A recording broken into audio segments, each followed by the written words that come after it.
cette vidéo, je vous présente le TP4 du module programmation des systèmes temps réel, l'intégration de FreeRTOS avec la base de données MySQL.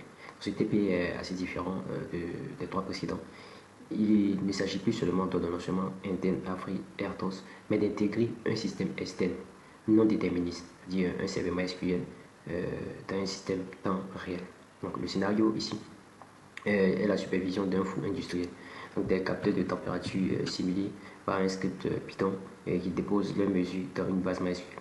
Dans un système FreeRTOS doit lire ces mesures-là, décider s'il faut couper le chauffage et agir dans un délai assez strict.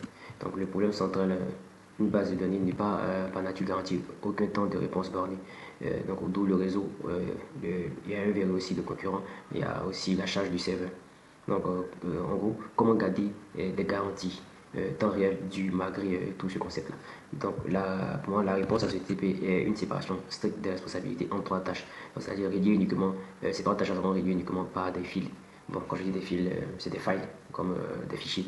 Voilà, FreeRTOS local. Donc nous avons les tâches acquisition BD, qui est la base de données qui interroge le MySQL et dépose des mesures dans un fichier, une file. On a la tâche décision. Cette tâche décide seule à elle seule à avoir une deadline stricte et la priorité la plus haute. Et elle ne peut jamais le MySQL et ne fait que consommer cette faille. On a aussi la tâche de journalisation. Et elle écrit les décisions en base hors du chemin critique. Donc nous verrons ici autour de 5 manipulations, dont le test de connexion MySQL, de pipeline complet, acquisition, décision, journalisation. Nous verrons aussi les mesures du respect des deadlines avec les charges artificielles. Nous verrons aussi le mutex en point 4, connexion partagée. Nous verrons point 5 aussi le comportement file safe en cas de données périlleuses. Donc on va préparer notre environnement ici.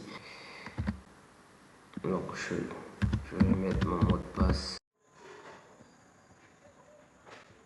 D'accord, donc on a mis la commande ici. On voit que MariaDB.service est actif. Voilà. Ici on voit que le serveur est bien. Donc c'est le serveur de base de données. Donc nous avons testé tout. Donc ici en termes de composition, le service est actif. Nous avons le statut typing SQL request move. Donc MariaDB est prêt à recevoir les requêtes SQL. C'est ce qu'il faut pour la manipulation de notre TP4.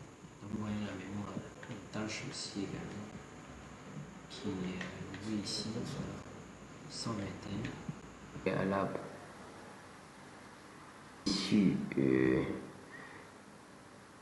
on a chargé tout, on a compilé tout le TP4, donc c'est-à-dire les 4 binaires créés puisqu'on avait déjà testé dans le test de connexion, le pipeline complet, le mutex connexion partagée et le file save. On va lancer la première manipulation avec le test de connexion. Voilà, on sait ici notre première manipulation.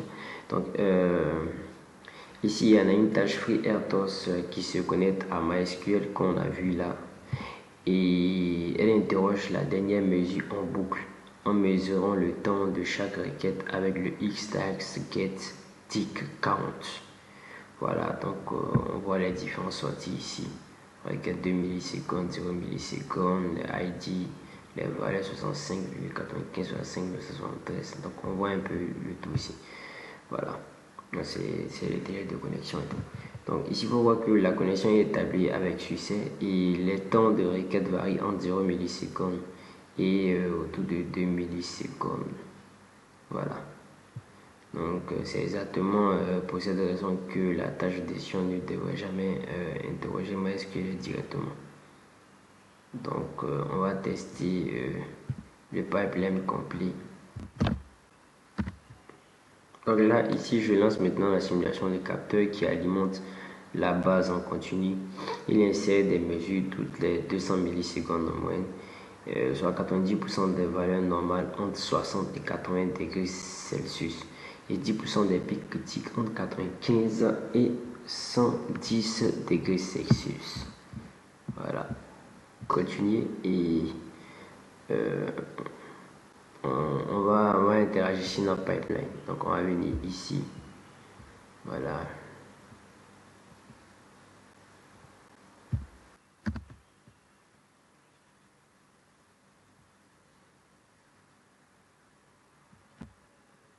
Donc ici, vous voyez, je lance le pipeline complet avec une deadline autour de 50 millisecondes.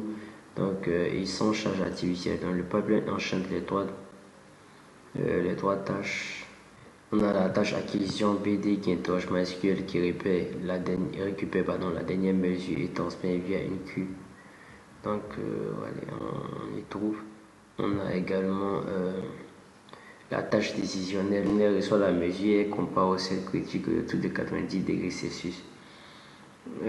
Ici, notre alarme de température autour de 109 degrés Celsius. Donc, température critique et il y a une coupure. Donc, on va décider de maintenir le chauffage.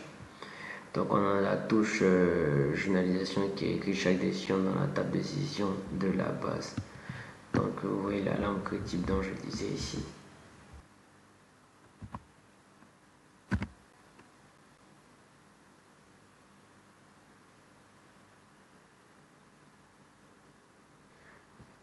Nous allons passer à la démonstration de la manipulation deadline stick avec la charge artificielle.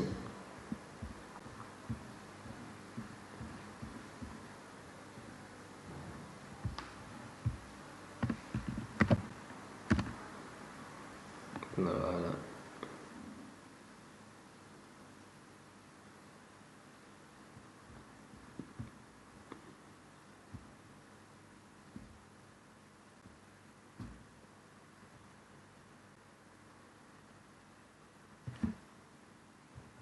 Ici, vous voyez que je force maintenant une charge de calcul dans la tâche de décision avec un deadline réduit autour de 5 millisecondes. Voilà. Et la charge artificielle est une boucle vide d'environ, disons, aller autour de 200 millisecondes. Vous voyez la durée ici. On a des dépassements qui apparaissent, notamment on voit des messages de violation de deadline avec des durées mesurées entre 59 et 79 millisecondes. Donc on a tout, ouais, on a 65, 104, 60, ouais, disons qu'on a 60 à 77 millisecondes. Être supérieur à un deadline voilà, vous voyez, de 5 millisecondes. Donc le taux de respect après la décision, sans dernière décision, est autour de 80 sur 100, donc 80%. Voilà. Donc sur 20 décisions, 16 sont en violation et seulement 4 sont respectées. Ouais. Donc le point fondamental, ces déplacements dépendent uniquement du travail interne de tâche décision. Ils ne dépendent jamais de l'état de la base MySQL. Donc, précisément parce que le tâche décision n'interroge jamais. Dans cette démonstration là ici prouve que la frontière entre le temps réel dû et le best effort est essentielle.